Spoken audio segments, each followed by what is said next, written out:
Hello everyone, you are very warm welcome to our channel love story teller. और guys, आज मैं आपके साथ एक छोटी सी स्टोरी शेयर करने जा रही हूँ जो कि एक वॉन्क्शन स्टोरी है। इसमें कोई इंटीमेट सीन नहीं है, बट एक छोटी सी स्टोरी है, बहुत प्यारी सी है। और ये सिर्फ एक ही एपिसोड की स्टोरी है, तो आई होप आपको ये स्टोरी अच्छी लगी होगी। इस स्टोरी का नाम है प्लेटफॉर्म नंबर पौने 9। प्लेटफॉर्म नंबर पौने 9 की कहानी ऐसे शुरू होती है कि एक ट्रेन में एक लड़का सफ़र कर रहा था जिसका नाम लवांगची था। लवांगची अपनी उम्र के ऐसे पड़ाव में था जहाँ पर वो अराउंड 35-36 साल का था और वो अपनी ज़िंदगी में बहुत कुछ अचीव कर चुका था और बहुत कुछ खो चुका था। बहुत सारे रिश्तों से उसके मन मुटाव चल रहे थे, जिसमें से उसका अपने भाई से प्रॉपर्टी को लेकर डिस्प्यूट चल रहा था। अपने अंकल से सोच को लेकर उन लोगों का डिस्प्यूट चल रहा था, क्योंकि दोनों के विचार नहीं मिलते थे। लवांगजी जो है वो बहुत लोनली फील किया करता था, क्योंकि उसके मदर फादर जो थे जब वो 20 साल का था तब गुजर गए थे। गुजरने के बाद सारी अथॉरिटी अंकल के हाथों में आ गई और अंकल ने अपने अकॉर्डिंग ही अक्सर लवांगची को पढ़ने, लिखने और काम करने की इजाज़त दी। लवांगची जो कि एक ऑथर है, वो अपनी इस वक्त एक कहानी को बयान कर रहा है कि वो उस प्लेटफॉर्म नंबर पौने 9 पे कैसे एक स्ट्रेंजर से मिला जिसने उसकी ज़िंदगी बदल दी। और ये उसी की कहानी है। लवांगची की डायरी से हम उस कहानी को सुनते हैं कि कैसे लवांगची एक ऐसा इंसान था जिसके माता पिता उसे बहुत प्यार करते थे। जब वो 20 साल का था तब एक एक्सीडेंट में उसके माता पिता दोनों गुजर गए। उसने कभी सोचा नहीं था। और एक उसके अंकल हुआ करते थे जो बहुत ज़्यादा स्ट्रिक्ट थे, मतलब इतने ज़्यादा स्ट्रिक्ट कि लवांगची और लेंशिचन कभी भी उनके साथ रहना प्रेफर नहीं करते थे। लवांगची और उसके माता पिता ने अक्सर लवांगची को बहुत ज़्यादा नाज़ों से पाला हुआ था। लवांगची एक शाय किड था। बहुत टाइम तक वो ऐसा किड था जो घर में ही रहता था, बहुत ज़्यादा इंट्रोवर्ट था, कहीं जाता नहीं था, कहीं घूमता नहीं था। उसकी माँ ही थी जो उसकी इकलौती दोस्त थी, और उसके पिता थे जो उसे पैम्पर करते थे, प्यार करते थे, उसकी हर जिद, हर ख्वाहिश को पूरा करते थे। लेकिन माँ बाप की अचानक से डेथ के बाद लवांगची सहम गया, उसकी ज़रूरतें ख़त्म हो गईं और उसके ब्रदर भी उसकी तरफ ध्यान नहीं दे पा रहे थे, क्योंकि वो फर्दर स्टडीज़ के लिए बाहर चले गए। उसके माँ बाप का जो एम्पायर था वो धीरे धीरे कम होने लगा। लवांगची और लवांगची के भाई के एक्सपेंस जो कि बढ़े हुए थे। माँ बाप का साया जब सर पे होता है तो वो बच्चों के लिए हर खर्चा करते हैं, लेकिन माँ बाप के जाने के बाद अचानक से दोनों भाइयों के पास गुजारे के लिए पैसों की कमी पड़ने लगी, तंगी होने लगी। लेंशिचन अपना खाते थे, अपना कमाते थे और अपनी फीस भी बाहर के मुल्क में भर रहे थे। बाहर की कंट्री में जब वो गए, विदेश में, वहाँ पर अपना खर्चा बड़ी मुश्किलों से चलाते थे, तो वो लवांगची के लिए कैसे भेजते। लवांगची को तब, जो कि वो 20 साल का था, वहाँ पर उसके एक अंकल रहने आते हैं। उसके अंकल विलेज से आए थे। उनकी बहुत ही ज़्यादा ऑर्थोडॉक्स किस्म की मेंटालिटी थी और वो चाहते थे कि जैसा वो चाह रहे हैं लवांगची बिल्कुल वैसा रहे। वो चाहते थे लवांगची वहाँ पर डांस परफॉर्मेंस में आगे बढ़ के, जब वो कॉलेज लेवल था, डांस ग्रुप में मिलकर वो बाहर परफॉर्म करके पैसा कमाना चाहते थे। लेकिन उसके अंकल ने उसे कभी इस चीज़ में एनकरेज नहीं किया, बल्कि एक दिन लवांगची जो था उसने ग्रुप डांस में पार्टिसिपेट किया। उसके अंकल ने देखा कि लवांगची रात में बहुत देर तक अपने दोस्तों के यहाँ है और घर नहीं आया। उसके अंकल को उस दिन बहुत गुस्सा आता है। अगले दिन लवांगची का परफॉर्मेंस था, स्टेज पे उसको परफॉर्म करना था। लवांगची ने जैसे तैसे रिक्वेस्ट करके टीचर से अपने आप को उस ग्रुप में डलवाया था। लवांगची को बहुत अच्छा डांस आता था, तो उसके टीचर ने उसे मेन रोल दिया था। लेकिन लवांगची लेट आता है तो उसके अंकल उसे रूम में बंद कर देते हैं और अगले दिन वो डांस नहीं कर पाता। उसके अंकल सुबह उसे खोलते ही नहीं, उसके ही कमरे में उसे बंद रखते हैं। लवांगची नहीं जा पाता। उनका जो परफॉर्मेंस था वो दूसरे स्कूल के साथ था, बहुत चैलेंजिंग था और लवांगची को जो परफॉर्मेंस होना था उसका कोई मुकाबला नहीं था। उसकी पूरी टीम हार जाती है और लवांगची को ब्लेम करती है। जब लवांगची 2-3 दिन बाद स्कूल जाता है, कॉलेज जाता है, और उन दोस्तों को फेस करना बहुत मुश्किल हो गया था। लवांगची उन्हें खुल के नहीं बता पाया कि उसमें उसकी गलती नहीं, उसके अंकल की गलती है। और वो दोस्त जो इसके साथ घुलने मिलने लगे थे, उन्होंने भी लवांगची से हाथ हटा लिया, खींच लिया, दोस्ती कम कर दी, क्योंकि उन्हें लगा कि लवांगची एक ट्रेटर है जिन्होंने उसे धोखा दिया है, उन लोगों की टीम को हरवाया है, वो भी दूसरे स्कूल के सामने उनकी बेइज्जती हुई है। वो लोग भी गलत नहीं थे, बस वो लवांगची को नहीं समझ सके। लवांगची को बहुत दुख होता है और वो अपनी डायरी में ये चीज़ लिखता है आकर कि उसके अंकल ने अपनी चलते लवांगची की लाइफ कितनी हेल्प कर दी। लवांगची जब भी कॉलेज जाता था लोग उसे घूर घूर के देखते थे, फिर उसके साथ कोई खेलता नहीं था, बैठता नहीं था, क्योंकि सबको लगता था कि कॉलेज के इतने बड़े ओकेजन्स पे लवांगची ने सबको धोखा दिया और उनके स्कूल का नाम उनके कॉलेज का नाम इतनी बुरी तरह से मिट्टी पलीत कर दी। लवांगची ने कभी नहीं सोचा था कि उसके साथ ऐसा बर्ताव होगा। उसे लगता था उसकी इंट्रोवर्ट दुनिया ज़्यादा बेहतर है, बजाय कि वो लोगों से घुले मिले। वो अकेला सहम गया। वो बस लाइब्रेरी में जाता, अपनी बुक्स पढ़ता और घर आ जाता। घर में भी वो अपने अंकल के पास ज़्यादा देर नहीं बैठता था, सिवाय खाने के टाइम के। घर आकर वो डिशेस साफ़ करता, खाना बनाता, अंकल को खाना परोसता, लेकिन उन दोनों के बीच में एक चुप्पी अक्सर रहा करती थी। धीरे धीरे लवांगची बहुत ज़्यादा अपनी चीज़ों से घुटने लगा। उसके अंकल हर चीज़ में उसे मना करते थे। वो कोई काम भी करना चाहे तो उसके अंकल उसे डांट दिया करते थे। लवांगची को कभी भी ऐसी चीज़ें फील नहीं होती थी और वो अक्सर अपने माता पिता की फ़ोटोज़ को लेकर रोता रहता था। धीरे धीरे वक्त बीता, साल बीते और लवांगची को पता ही नहीं चला उसका एडल्टहुड कब उसके अंकल ने ख़राब कर दिया। उसके अंकल ने कभी उसके लिए सूटेबल कोई कपल नहीं ढूंढना चाहा, क्योंकि उसके अंकल खुद भी अकेले रहे हैं, तो उन्हें लगता था कि अगर सिंगल इंसान रहेगा तो ज़्यादा अच्छा होगा। उसके अंकल की लीगेसी बिल्कुल अलग थी। उन्हें घर में किसी भी लेडी का आना या लवांगची की कोई फ्रेंड हो लड़की, उसका भी आना पसंद नहीं था। इसलिए लवांगची कभी लड़कियों के साथ खुल मिल नहीं पाया। लड़कों से उसकी दोस्ती नहीं होती थी, क्योंकि अक्सर उसे बुली कर दिया जाता था और ऐसे ही उसकी वक्त ज़िंदगी का बहुत सारा बीत गया। आज लवांगची जब इरिटेट हो जाता है, जब वो 32 साल का हुआ, उसे लगा उसके पास ना पार्टनर है, क्योंकि उसके सारे दोस्त ना शादी कर चुके थे, उनके बच्चे थे और अक्सर जब भी उनके घर में त्यौहार आता था तो वो सारे के सारे छुट्टी लेके अपने घर चले जाते थे और अकेला लवांगची होता था जो ऑफिस में बैठे काम करता रहता था। अब वो ऑफिस का डेस्क लवांगची की बीवी बन चुका था और उसका वो टिफ़िन का डब्बा जो वो अकेले खाया करता था उसकी गर्लफ्रेंड बन चुका था। लवांगची की ज़िंदगी में कुछ भी अच्छा नहीं था। धीरे धीरे उसके अंकल भी बीमार होने लगे, लेकिन लवांगची ने उनसे दूरी बना ली, क्योंकि उसे ऐसा लगता था कि जो उसके अंकल हैं उन्होंने उसकी पूरी ज़िंदगी बर्बाद और तबाह कर दी है।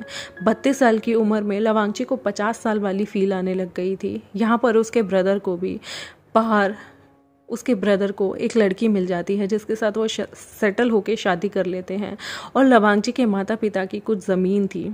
उसके भाई इन सालों में, इस पूरे 12 साल के प्रोसीजर में सिर्फ वो एक बार लवांगची को मिलने आता है और लवांगची से वो इसलिए मिलने नहीं आया था क्योंकि भाई का प्रेम जागा था।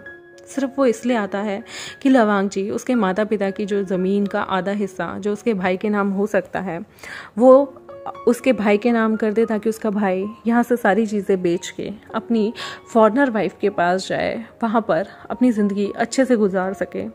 लवांगची यहाँ पर उम्मीद कर रहा था उसका भाई आएगा, उसे उसकी चीज़ों के बारे में पूछेगा, राब्ता करेगा, उससे मिलेगा, उससे गले से लगाएगा और यहाँ पर वांगजी उसे बताएगा कि अंकल ने उसकी ज़िंदगी को कैसे हेल बना दिया। लेकिन वांगजी का भाई कुछ पूछता नहीं और वांगजी कुछ बता नहीं पाता। भाई अपने हिस्से की ज़मीन के बारे में उससे बोलता है। वांगजी पहले मना करता है क्योंकि उसे लगता था कि अगर वो ज़मीन बिक गई तो दोनों भाइयों का कभी राब्ता नहीं होगा, मिल नहीं पाएंगे और दोनों का कनेक्शन भी शायद ख़त्म हो जाएगा, क्योंकि उसे नहीं लग रहा था कि उसका भाई फ़ौरन जाने के बाद कभी उसे फ़ोन भी करेगा। उसका भाई सिर्फ फ़ोन करता था तो अंकल को करता था, वांगजी को कभी 6 महीने साल में एक बार कोई फ़ोन आ गया तो आ गया। यहाँ पर लवांगची को डर लगने लगा कहीं उसका भाई उसे छोड़ के ना चला जाए। इस बात पे उसके भाई और उसकी बहस भी हो जाती है। अंकल शिचन को भी प्रॉपर्टी देने से मना कर रहे थे, लेकिन जैसे तैसे शिचन जोर डालता है और उनसे वो सब चीज़ें कोर्ट के थ्रू ले लेता है। इस बार शिचन यहाँ पर पूरा मन बना के आता है कि वो अपने भाई और अपने अंकल से सारी चीज़ें ले लेगा।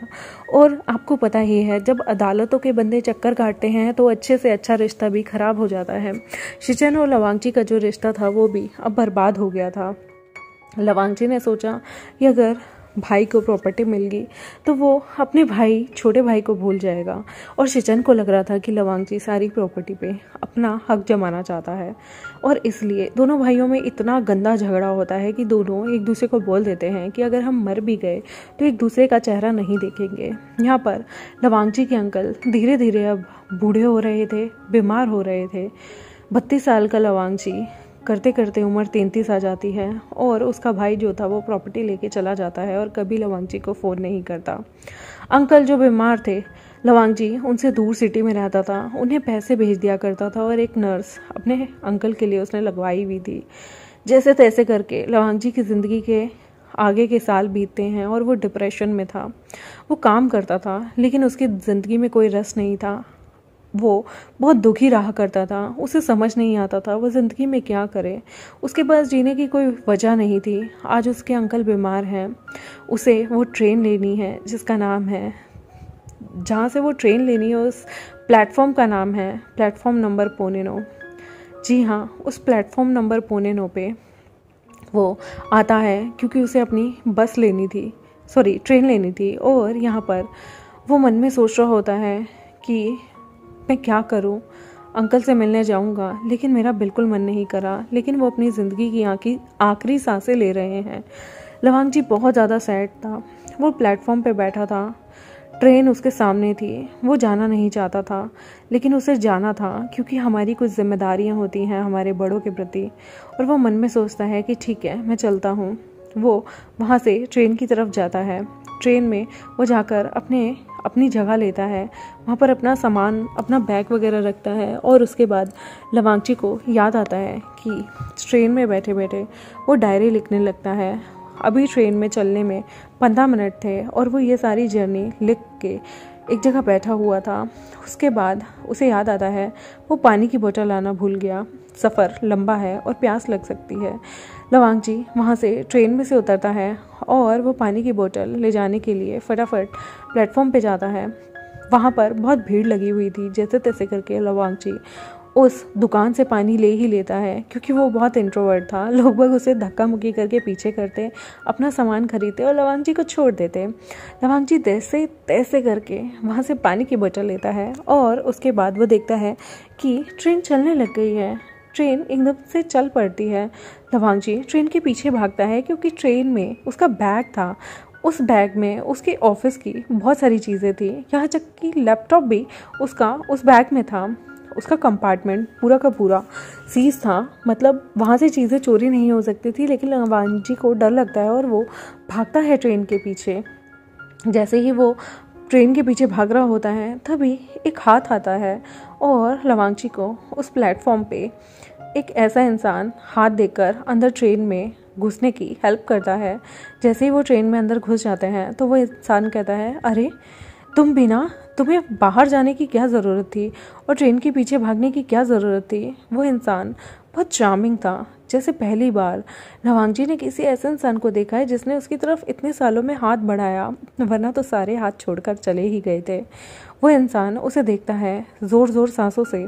लवांगची की भी सांसें हैवी हो गई थी। वो इंसान लवांगची से पूछता है, क्या स्मोक करोगे तुम? लवांगची मना कर देता है और कहता है, मैं स्मोक नहीं करता। लेकिन लवांगची अपनी नज़रें उस इंसान से हटा ही नहीं पा रहा था क्योंकि कभी किसी ने उसे टच नहीं किया, कभी किसी ने उसकी तरफ देखा ही नहीं। लोगों को वो बोरिंग, बदतमीज़ और उसके कॉलेज फ्रेंड्स को तो वो ट्रेटर लगता था। यहाँ पर कभी उसके भाई ने भी उसे मुड़ के नहीं देखा और आज पहली बार किसी ने उसकी तरफ हाथ मुसीबत के टाइम में बढ़ाया है। अंकल तो मुसीबत के टाइम में आकर उसकी ज़िंदगी का और भी ज़्यादा मुश्किल बना चुके थे। यहाँ पर लवांगची उस इंसान को देखता है जो सिगरेट स्मोक कर रहा होता है और लवांगची को कहता है, वैसे तुम वहाँ लेने क्या गए थे? लवांगची उसे दिखाता है कि पानी। वो ज़ोर ज़ोर से हंसता है और कहता है, मुझे लगा तुम बियर या फिर कोई शराब लेने गए होगे, पानी लेने के लिए तुमने ये सब छोड़ दिया। वैसे तुम्हें मैं बता दूँ, ट्रेन में पानी के लिए ऑफ़र है, तुम चाहो तो पानी मंगवा सकते हो। लवांगची, जो कि इतना ज़्यादा ट्रेन में सफ़र करने का आदी नहीं था, वो उसे पलक झपका के देख रहा होता है। तो वो कहता है, चलो कोई बात नहीं, तुम चाहो अपनी सीट ले लो। लवांगची अपने रूम की तरफ बढ़ने लगता है और फिर से वो पीछे मुड़ता है, उस शख्स को देखता है जो वहाँ पे सिगरेट पी रहा था। वो अपनी सिगरेट ख़त्म होने के बाद अपने रूम की तरफ बढ़ता है वो इंसान। लवांगची अपने रूम में अपनी सीट पे जाके बैठ गया था और वो अपनी डायरी में उस शख्स के बारे में लिखना चाहता था जिसके हाथ में सिगरेट थी और पहली बार किसी ने उसे हाथ पकड़ के इस ट्रेन में पहुंचाया, वरना आज दिन तक लोगों ने उसके हाथों को रिजेक्ट ही किया था। लवांगची बहुत ज़्यादा क्यूरियस था, उसके दिल में बहुत ज़्यादा चीज़ें धड़क रही थी और वो मन में सोचता है कि आज दिन तक मेरा कोई दोस्त भी नहीं बना, तो क्या ऐसे लोग दोस्त होते हैं। उसे कोई भी एक्सपीरियंस नहीं था लोगों के साथ रहने का। तभी वो देखता है कि जो बर्थ उसने बुक की हुई है उसके सामने वाली बर्थ पे आकर वही शख्स बैठ गया था और वो कहता है व्हाट अ प्लेजेंट सरप्राइज, तुम मेरे साथ हो।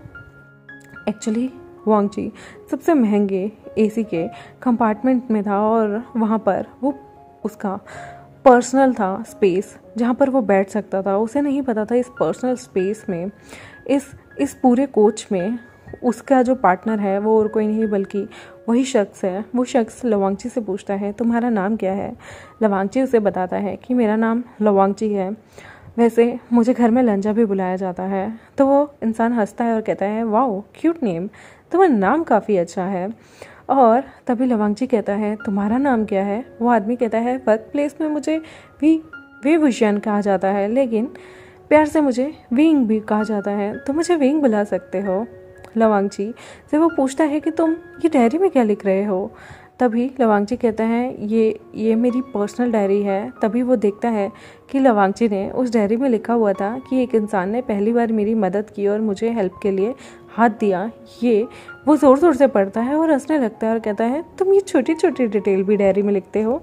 ओफो लंजा, तुम भी ना। लंजा उसकी तरफ पलक झपका के देख रहा था, फिर वो अपनी आंखें हटा लेता है और उसे एम्बेरसमेंट फील हो रही थी। कभी किसी ने उसकी डायरी पढ़ी ही नहीं, अंकल ने भी नहीं, और ये इंसान कैसे उसकी डायरी पढ़ के उसकी फीलिंग्स को मजाक बना सकता है।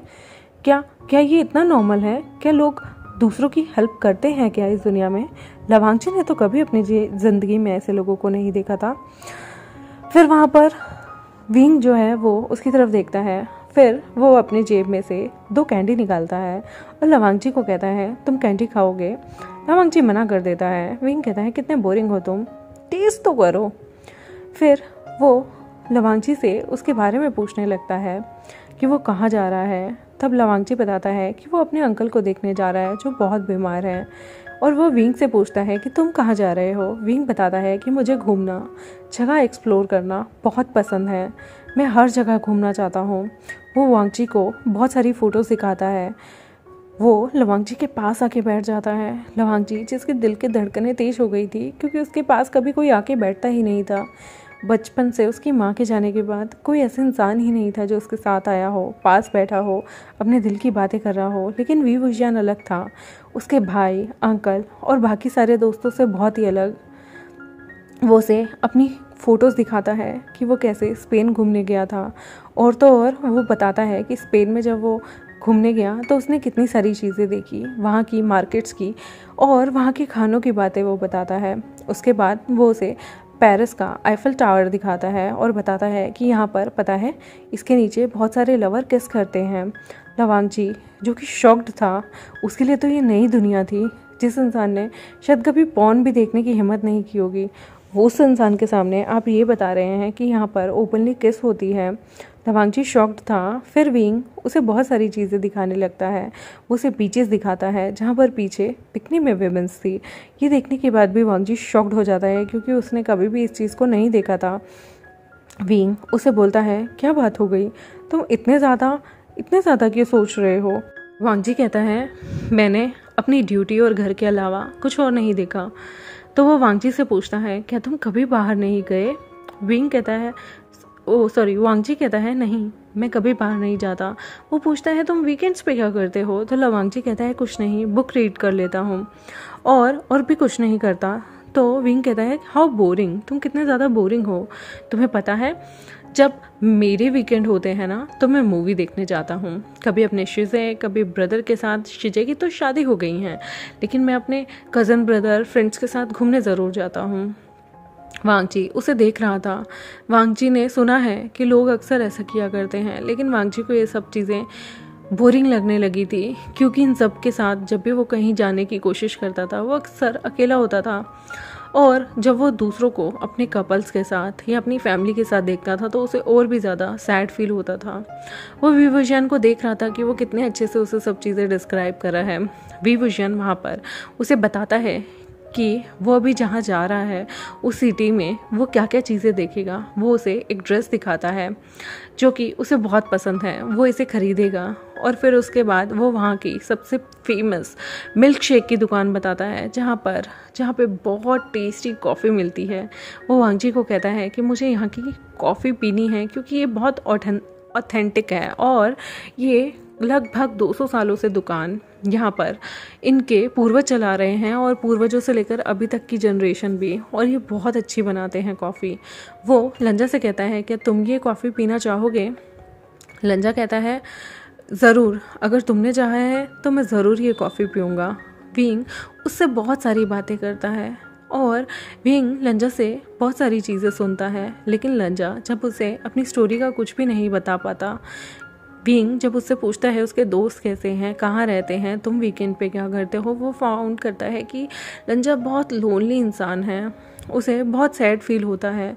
और विंग यहाँ पर लंजा को देखता है जो कि बहुत ही ज़्यादा खामोश था, और जब वो लंजा की डायरी को देखता है तो उसे ऐसा लगता है कि ये इंसान कितना अकेला है और ये तो छोटी छोटी चीज़ें सिर्फ अपनी डायरी से लिखता है, मुझे तो नहीं लगता इसकी डायरी कोई पढ़ता भी होगा। तो वो वांगजी से कहता है कि क्या मैं तुम्हारी डायरी पढ़ सकता हूँ? वांगजी जो कि हेजिटेट होता है और अपनी डायरी को अपने गले से लगा लेता है, तो विंग जो है वो स्माइल करता है और कहता है ठीक है, कोई बात नहीं, मैं तुम्हारे सीक्रेट्स नहीं पढ़ूंगा, लेकिन तुम चाहो तो मेरे साथ एक मूवी देख सकते हो। वांगजी जिसने कभी नहीं सोचा था कि कोई इंसान उसके पास आके उससे मूवी देखने के लिए बोलेगा। वांगजी उसे हामी भर देता है। वो दोनों बैठते हैं और वो दोनों के दोनों वहाँ पर बैठ के बड़े प्यार से एक मूवी लगाते हैं। विभूषण ने वो मूवी काफ़ी बार देखी हुई थी, लेकिन वो उसकी फेवरेट मूवी थी, वो थी टाइटैनिक। वो दोनों बैठ के टाइटैनिक देखते हैं। विभूषण टाइटैनिक में जब जैक मरने वाला होता है तो वो रोने लगता है, बिल्कुल ड्रामा करने लगता है। और वांगजी जो कि विंग को देख रहा था, वांगजी देखता है कि इंसान वैसे तो कितना पटर पटर बोलता है, लेकिन है दिल से एकदम बच्चा सा। वांगजी विंग को चुप कराता है। विंग बहुत रोता है और कहता है कि मुझे बहुत दुख होता है जब भी मैं मूवी देखता हूँ। तो वांगजी पूछता है क्या तुमने ये मूवी पहली बार नहीं देखी? विंग कहता है नहीं, मैं इसे लगभग 15 से 20 बार देख चुका हूँ, लेकिन मुझे हर बार ये मूवी रुला देती है। वांगजी कहता है तुम्हें सबसे ज़्यादा पेन किस चीज़ को होता है देख के? तो विंग बताता है जब जैक की मौत होने वाली होती है, मुझे लव बर्ड्स को बिछड़ते देख बिल्कुल अच्छा नहीं लगता। तो वांगजी कहता है क्या इसे देखने के बाद तुम्हें अपने बॉयफ्रेंड की याद आती है या गर्लफ्रेंड की? तो विंग हंसते हुए कहता है नहीं नहीं, मेरे पास तो कोई पार्टनर नहीं, बस जब भी वो उसे कुछ होता है ना तो मुझे अच्छा नहीं लगता। हालांकि मेरे पास कोई भी पार्टनर नहीं है, लेकिन मैं दर्द को समझता हूँ। एक्चुअली मेरे पेरेंट्स नहीं हैं और मुझे पता है जब हम अपने किसी को खोते हैं तो कैसा लगता है। वांगजी को यहाँ पर एक पेन सा फील होता है, एक कनेक्शन सा फील होता है उसके और विंग के बीच में। वो विंग से बातें करता है। विंग पूरी मूवी में धबाधब खा रहा था और रो रहा था। उसके आंसुओं को वांगजी अपने हैंकरचीफ से साफ करता है, अपने हैंकी से पोंछ रहा होता है। विंग ऐसे ही बड़बड़ाता रहता है और उसके बाद थोड़ी देर बाद जब वो मूवी ख़त्म हो जाती है वो एक लाफिंग शो लगाते हैं, जिसे देखने के बाद विंग ज़ोर ज़ोर से हंसता है। मूवी के रोने की कसर वो उस शो से पूरी कर लेता है जो कि एक स्टैंड अप कॉमेडियन शो था। उसे देखने के बाद वांगजी भी हंस पड़ता है, क्योंकि वहाँ पर जो बहुत चीज़ी से जोक्स मारे जा रहे थे उसे सुन के वांगजी को भी थोड़ी हंसी आ जाती है। और विंग कहता है ओ माय गॉड, तुम्हारी हंसी कितनी डेंजरस है लंजा। तुम्हें नहीं पता कि अगर तुम ऐसे ही हंसते रहे तो मुझे डर है कहीं मैं तुम्हें अपना दिल ना दे दूँ। वो रैंडमली ऐसे बात बोलता है और लंजा के चीक्स रेड होने लगते हैं। विंग जो है वो उस कॉमेडी शो को देखते देखते वहाँ थक जाता है और वो वांगजी के कंधे पे सिर रख के सो जाता है। विंग जो कि बहुत आगे निकल गया था। विंग बहुत क्यूट लग रहा होता है सोते हुए। तो लवांगची पहले उसके बालों को ठीक करता है और फिर उसके बाद धीरे से विंग को अपने कंधे से अपनी गोद में लेटा लेता है। वो पूरे टाइम विंग के चेहरे को देख रहा था। उसके चेहरे पे एक मासूमियत थी, एक अपनापन था, एक प्यार था, जिसे देखने के बाद वांगची पूरे टाइम उसके बालों को सहलाता हुआ विंग के गालों को सहला रहा था। और इसी तरह से उनका पूरी रात बीत जाती है। वांगची की गोद में विंग था। वांगची बहुत ज़्यादा थका हुआ था, लेकिन उसे नींद नहीं आ रही थी। वो इस इंसान को नहीं चाहता था इसकी ज़िंदगी से जाए। एक पल के लिए सही लवांगची को लगा पिछले 16 साल उसके माँ बाप के जाने के बाद आज उसने ज़िंदगी जी है। उसे बिल्कुल ऐसा लगा जैसे विंग के रूप में उसे उसकी मॉम ने कोई गिफ्ट भेज दिया हो। यहाँ पर विंग जो है वो उसकी गोद में सो गया था और वांगची सुबह तक उसे देखता रहता है। और धीरे धीरे विंग सुबह होती है, विंग उठता है। विंग जैसे ही उठता है वो एकदम से वांगची से कहता है, तुमने मुझे उठाया क्यों नहीं। एक्चुअली विंग का जो जगह थी जहाँ उसे पहुँचना था वो बहुत पीछे रह गया था और अब वो लवांगची के साथ बहुत आगे आ गया था। वो लवांगची के साथ गुस्सू आ जाता है और यहाँ पर वांगची कहता है, थोड़ी देर में मुझे उतरना है, मुझे नहीं पता था कि तुम कहाँ उतरोगे, इसलिए मैंने तुम्हें उठाया नहीं। विंग कहता है, कोई बात नहीं, अब मुझे इसी प्लेटफॉर्म से एक और ट्रेन लेनी होगी और मुझे अपने शहर जाना होगा। वांगची कहता है, गुसू में मेरे अंकल का और मेरा पुराना घर है, डोंट वरी, तुम्हें यहाँ से ट्रेन लेने की ज़रूरत नहीं, तुम कुछ टाइम मेरे साथ बिता सकते हो अगर तुम्हें प्रॉब्लम ना हो तो। विंग स्माइल करता है और कहता है, मुझे कोई प्रॉब्लम नहीं, मैं तो वैसे भी यहाँ पे बहुत सारी चीज़ें एक्सप्लोर करने आया था, लेकिन अगर तुम मुझे गुसू का हर एक जगह, हर एक मार्केट और कोना दिखाओगे तो मुझे कोई प्रॉब्लम नहीं। और उसके बाद अगर तुम्हारे पास टाइम बचेगा ना तो हम लोग वो कॉफ़ी पीने चलेंगे जिसके बारे में मैंने तुम्हें बताया था। या वांगची को पता नहीं अंदर से एक सुकून था। कहने को विंग की एक ट्रेन मिस हो गई थी, लेकिन वांगची को वो चीज़ बहुत अच्छी लगी थी। हर चीज़ को टाइम पे करने वाला लवांगची पहली बार खुश था। पहली बार उसने किसी को अपने इतने करीब जाना था और पहली बार उसके चेहरे पे एक मुस्कान सी आ गई थी। यहाँ पर वो भूल ही गया था कि उसके आने का पर्पस क्या था। वो आराम से गुसू में उस ट्रेन से उतरता है और जब वो ट्रेन से उतर रहा होता है तो फटाफट से पहले भागकर विंग आगे चला जाता है और विंग आराम से ट्रेन से उतरता है। और उसके बाद वो वांगची को अपना हाथ ऑफर करता है उतरने के लिए। वांगची उसका हाथ पकड़ता है और बिना कोई ऑब्जेक्शन किए आराम से ट्रेन से उतर जाता है। उसके बाद वांगची ने अपना बैग टांगा हुआ था। विंग कहता है, मुझे बहुत तेज भूख लगी है, क्यों ना हम कुछ खाने जाएं। वो लोग साइड टाउन को एक्सप्लोर करते हैं। वांगची अभी भी उस इंसान को देख रहा था और वो सोचता है उस प्लेटफॉर्म ने उसकी ज़िंदगी बदल दी, प्लेटफॉर्म नंबर 9:15। और वो विंग को देखता है, उसके साथ मार्केट में जाता है, वो बहुत सारी चीज़ें खाते हैं। विंग जो था वो उसके साथ उसके घर भी जाता है जहाँ पर उसके अंकल थे। वांगची जब अपने घर आता है तो वो बहुत सैड होता है। वो अपने अंकल से मिलना नहीं चाहता था, लेकिन वो अपने डेथ बेड पे थे। वांगची उनसे मिलने आता है तो उसके अंकल आज पहली बार ज़िंदगी में वो रूड इंसान उससे माफ़ी मांगता है और उससे कहता है कि मैंने जो तुम्हारे साथ रूडनेस दिखाई मुझे माफ़ करना। मैं लाइफ में ऐसा ही था वांगची, लेकिन तुम मेरे जैसे मत बनना कि जब तुम्हारा लाइफ में टाइम आए डेथ बेड पे होने का तो मैं नहीं चाहता कि तुम्हारे अराउंड कोई भी ना हो, ना तुम्हारे बच्चे और ना तुम्हारा पार्टनर। तुम शादी ज़रूर करना लवांगची। यहाँ पर वो ये चीज़ें लवांगची को बताता है और वी विजन उसके घर को देख रहा होता है। वो उसके अंकल के पास आता है और कहता है, डोंट वरी अंकल, आपका नेफ्यू बहुत अच्छा है और आपके नेफ्यू को बहुत अच्छी सी प्यारी सी बीवी ज़रूर मिलेगी। पहली बार चिरन ने वांगची को किसी के साथ देखा था। उसे लग रहा था कि शायद हो सकता है आने वाले टाइम में वांगची बदल जाए। वांगची रूम से बाहर आता है। उसे अपने अंकल को देखना पसंद नहीं था, लेकिन अंकल मजबूरी में थे। तो विंग यहाँ पर वांगची से पूछता है, क्या हुआ, तुम सैड क्यों हो। वांगची विंग को बताता है कि किस तरह से उसके अंकल ने उसे ज़िंदगी में कभी कोई दोस्त नहीं बनाने दिया, कहीं बाहर नहीं घूमने दिया, और आज वो चाहते हैं कि वो शादी कर ले। विंग हंसता है और बोलता है कि तुम्हें पता है मैं भी मस्त मौजी हूँ। मेरी उम्र भी ज़्यादा नहीं है, 33 साल है। मैं पिछले 33 सालों से हर जगह घूमता हूँ। हर जगह जाता हूँ, लोग मुझे वुमेनाइज़र समझते हैं कि मैं औरतों के साथ सोता हूँगा, बातें करता हूँगा, लेकिन मैं जानता हूँ मैंने कभी किसी लेडी को हाथ भी नहीं लगाया है। मुझे घूमना, मस्ती करना और कभी कभी बहुत सारा हार्डवर्क करके अपने लिए पैसे जोड़ना बहुत पसंद है। और कभी कभी मैं भी बहुत लोनली फील करता हूँ। मुझे लगता है कि तुम्हें मुझे ज्वाइन कर लेना चाहिए ताकि हम इस पूरी दुनिया को घूम सकें, इस पूरी दुनिया की हर वो चीज़ एक्सप्लोर कर सकें जो हम करना चाहते हैं। हम 1 महीना कमाएंगे, उसके बाद 1 हफ्ता छुट्टी पे जाएंगे, फिर 1 महीना कमाएंगे, फिर 1 हफ्ता छुट्टी पे जाएंगे। और पता है तुम्हें, 2 बंदे अगर घूमने जाते हैं तो एक्सपेंस भी कम लगता है। लंजा ये चीज़ सुन के स्माइल करता है। ऑब्वियसली वो नहीं चाहता था विंग उससे दूर हो। विंग उसे कहता है, वैसे तुम बहुत अच्छे हो, तुम स्पाइसी खाना नहीं खाते, तुम मेसी नहीं हो और तुम मेरे कपड़े और लॉन्ड्री भी क्लीन कर दोगे, तुम एक आइडल हस्बैंड हो। आई विश मैं तुमसे शादी कर लूँ लंजा ये चीज़ सुनता है और कहता है, शादी? बट हम दोनों तो मेल है ना। विंग हंसता है और कहता है, तो क्या हुआ, बहुत सारे मेल एक दूसरे से शादी करते हैं अगर वो कंपैटिबल होते हैं तो। लवांगची इस चीज़ से इंट्रोड्यूस्ड नहीं हुआ था। उसने अपने अराउंड सिर्फ आदमी और औरतों को शादी करते देखा था, पर उसे कभी किसी लड़की में इंटरेस्ट था ही नहीं, ना ही उसे किसी लड़के में इंटरेस्ट था। और LGBTQ सोसाइटी का उसे कोई अंदाज़ा नहीं था। लेकिन एक लौता इंसान उसकी लाइफ में आता है, लाइफ बदल देता है।